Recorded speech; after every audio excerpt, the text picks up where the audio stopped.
Land for me is beyond just a kind of geographical space or a kind of textural place, but also there's a psychological part of it. There is the notion of belonging, the notion of displacement. A lot of times when we try to understand what's going on in a city, we either read in a magazine or we see it on the news, but we don't actually meet people that are actually changing things that easily. So what if to be able to create a project where all these different people from different aspects, religion, health, medicine, lawyers, activists, will have a place where they can actually have a discussions. Landversation is really a project that looks at land, and it's inviting people to be able to be part of the project and to continue the project over time.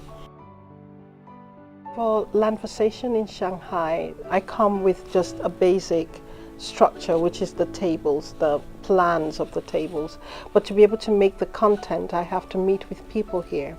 And from the conversations I've had with them, I start thinking about what the city is about.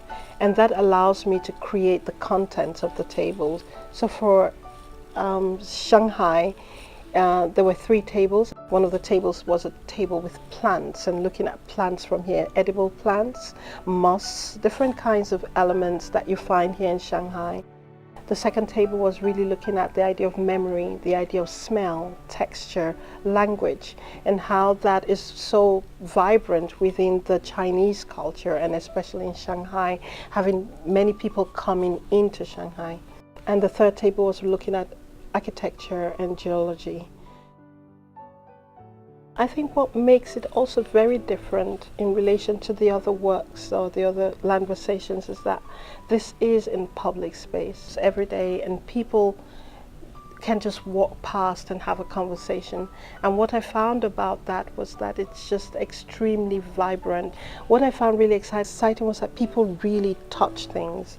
People ask questions. People are curious.